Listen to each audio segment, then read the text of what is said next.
Welcome to the 2020 New Testament Challenge. It's Monday, and today we're in John chapter 6. As we know, not every miracle that Jesus did is listed in this gospel, but John says in John chapter 20 that these are written so that you and I might believe. Here in John chapter 6, we have the fourth miracle recorded. The first was turning water into wine. That signified that lack is never a problem for Jesus. And then Jesus healed the son of a man long distance. That told us that distance is never a problem for Jesus.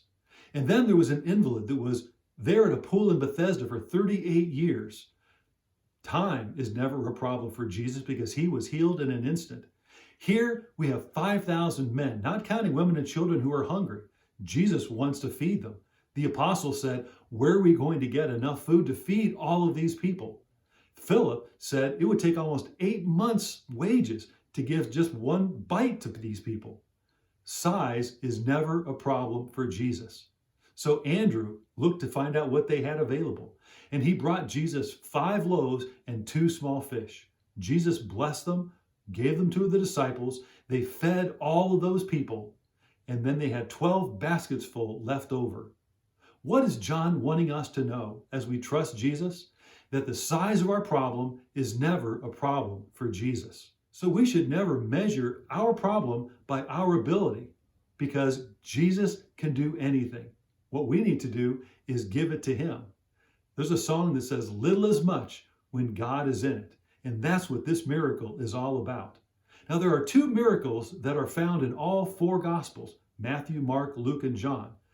Here, the feeding of the 5,000, and then the resurrection of Jesus. So this is an important miracle that we need to understand. Our problem oftentimes is that we're always asking the question, what don't I have?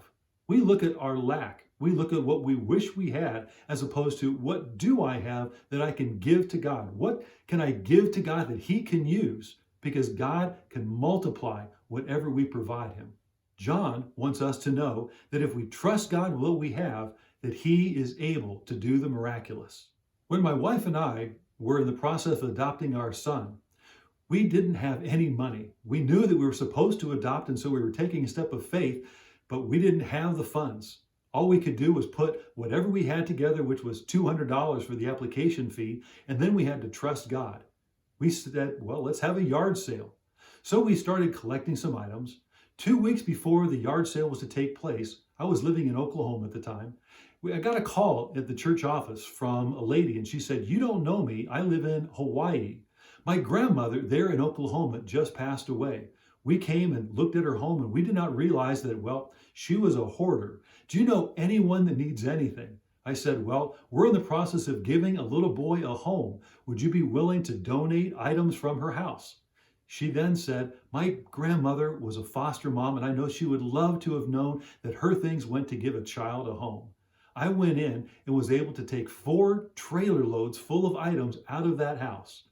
In 2 days of the yard sale, $2,800 was raised. And then God provided everything we needed in only 7 months. God can do anything. The size of a problem, it's never a problem for him. Lack is never a problem for Jesus. Distance is never a problem for Jesus.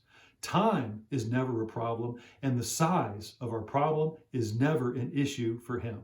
As we look at our situation or what we're facing, the problem is never how big is our problem, but how big is our God.